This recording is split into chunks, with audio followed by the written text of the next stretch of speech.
समाज के विभिन्न हिस्सों का प्रतिनिधित्व कर रहा यह सतरंगी मंच और मेरे सामने बैठे हुए देश की अनेकता में एकता का प्रतिरूप,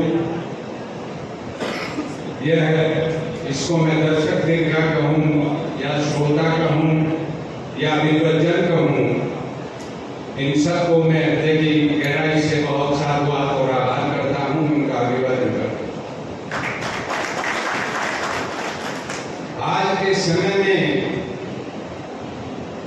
देश जिस दौर से गुजर रहा है वो असामान्य स्थिति है।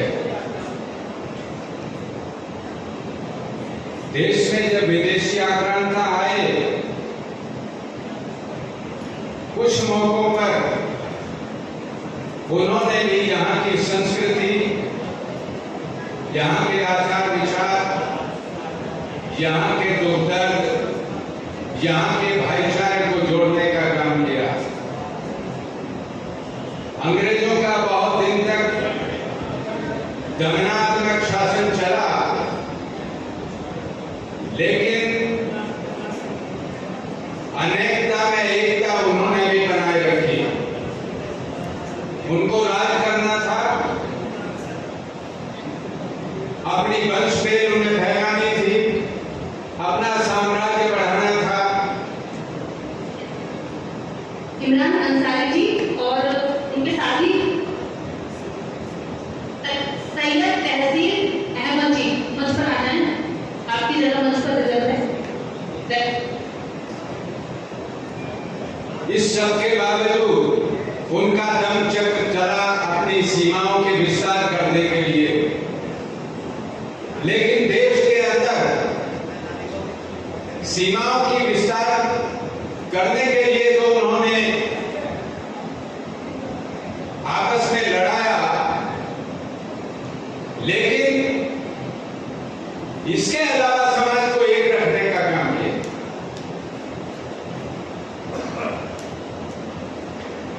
उन्होंने जो किए, आज भी आपके द्वारा इस निर्वाचित सरकार को बड़ा दमनकारी और बड़ा दमन चक्र चलाने वाला साबित कर दिया। अब से पहले जो साहब इस डायस पर थे, उन्होंने मणिपुर की घटना का जिक्र किया। बहुत निंदनीय है, मानवीय इतिहास में सदियों पहले ही शायद कोई ऐसी घटना किसी राज्य में देखने को मिली।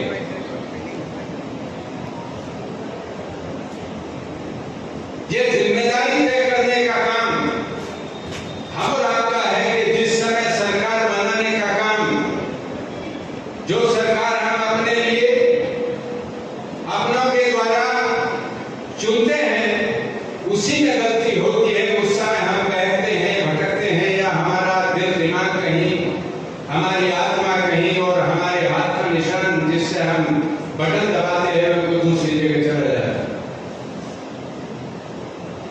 हम जिस समाज में रहते हैं,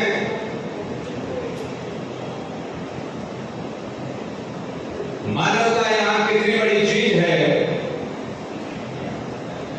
वो जिक्र यहाँ के लिए बहुत मौजूद नहीं है, लेकिन फिर भी कर देता हूँ कि 2-3 दिन पहले राखी का त्योहार था। बाबा इस देश में हमलावर की तरह आता है, राणा सांगा के साथ लड़ाई होती है, राणा सांगा चुनाव हारते हैं, बहुत बुरी तरीके से घायल हो जाते हैं। उनका बेटा हुमायूं जान बचाकर भागता है, अपने राज्य को कायम करता है।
हुमायूं दिल्ली का बादशाह है, मेवाड़ में युद्ध हो रहा है, चित्तौड़ में लंबा फासला है।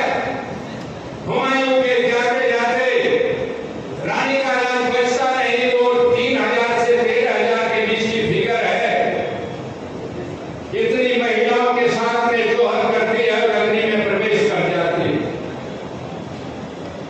दिल्ली से चला हुआ हुमायूं चित्तौड़ में जब पहुंचता है तो महाराज के ढेर हैं, जल गया है सारा चित्तौड़, खाक हो गया है, राख में तब्दील है। उसके सिपाही शाका करते हैं, उस राख को अपने सिर से लगाते हैं और गुजरात के राजा बहादुर शाह को हराकर रानी कर्णावती के बच्चों को राज सौंप देते हैं। ऐसी तहजीब इस देश में थी जहां किसी के लिए मदद मांगने पर लोग आ जाते थे। वो राजा आ जाते थे जो आक्रांता थे, उनके साथ आ जाते थे जो उनसे हारे थे, उनके बच्चों की मदद करते थे। उन्होंने वहां का राज कायम किया। तो ऐसी तहजीब जब यहाँ मुगल आए तब भी नहीं थी, जब अंग्रेज आए तब भी नहीं थी। आज का मैतेई समुदाय और कुकी समुदाय कहने को कहते हैं कि हिंदू और एक ईसाई है, दोनों उस तरह के नहीं है। एक समय में जैसे यहाँ के मेर उस तरह के नहीं थे, जैसे हमारे यहाँ के मुड़े गुजर और मुड़े जाट कैसे नहीं थे, बहुत जगह आज भी नहीं है। दिल्ली का दीनपुर गांव है, वहां मुड़े जाट की एक लड़के ने MBBS किया। उन्होंने मुझे फोन किया, कहता भाई साहब यहाँ लड़के काबिल नहीं मिल रहे, थारे यहाँ हो तो हो जाए। मैंने कहा भाई मुड़े जाटों में तो ऐसा कोई लड़का है नहीं। कह रहा जी मुड़े जाट नहीं, जाटों में कह रहा हूं मैं, हमारे यहाँ फेरे भी हो और फिर वो भी हो जाए जो मुलाजी करवावे, दोनों बात है।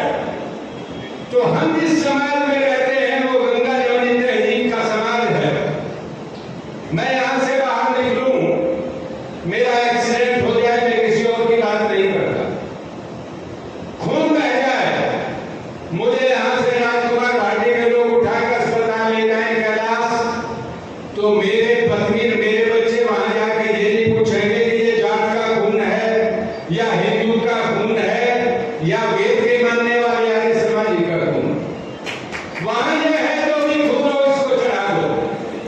तो हम उस गंगा जमुनी तहजीब में रहते हैं।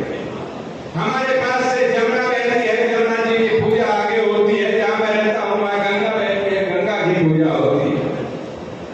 हमारे यहाँ के सनातन धर्म को मानने वाले लोग जिस गंगा जल का आचमन करके अपनी पूजा करते हैं, वहीं के मुसलमान भाई उसी पानी में वजू करके अपनी मस्जिद में जाते हैं। ये हमारी गंगा जमुनी तहजीब है। जिस समय हमारे देश में संविधान सभा चल रही थी, बाबा साहब ने संविधान के लिखने का काम शुरू किया था।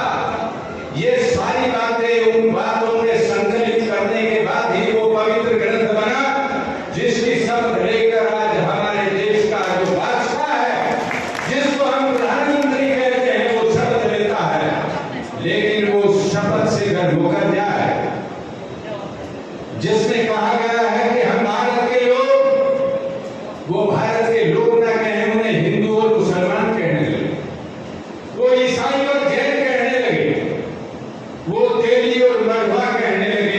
ये दिक्कत और तकलीफ की बात है। बाबा संविधान हमको 5 वर्ष में एक मौका देता है कि हम अपने लिए, अपने बच्चों की बहबूदी के लिए, आने वाली संतान के लिए, जिस वर्ग में हम पैदा हुए उस वर्ग के लिए, जिस कमेरे वर्ग की हमको चिंता है, उसके लिए हम राज कायम करना है। तो वो मौका हमें बाबा साहब उस समय देते।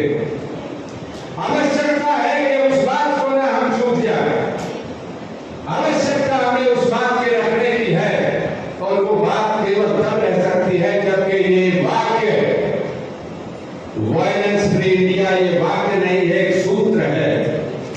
इस सूत्र में भारत की एकता बसती है, एकता में एकता बसती है, गंगा जमुनी तहजीब बसती है।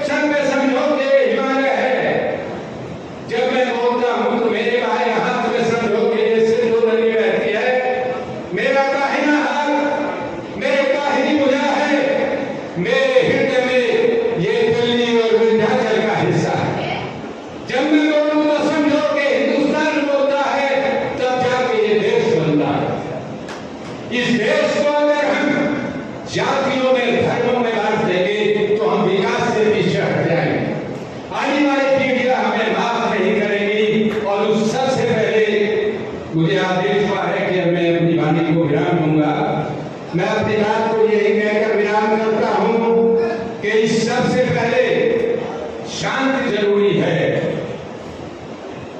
और शांति में लेकिन थोड़ी सी बात है कि शांति नहीं तब तक जब तक भाग न सबका सब होगा, नहीं किसी को बहुत अधिक और नहीं किसी को कम होगा।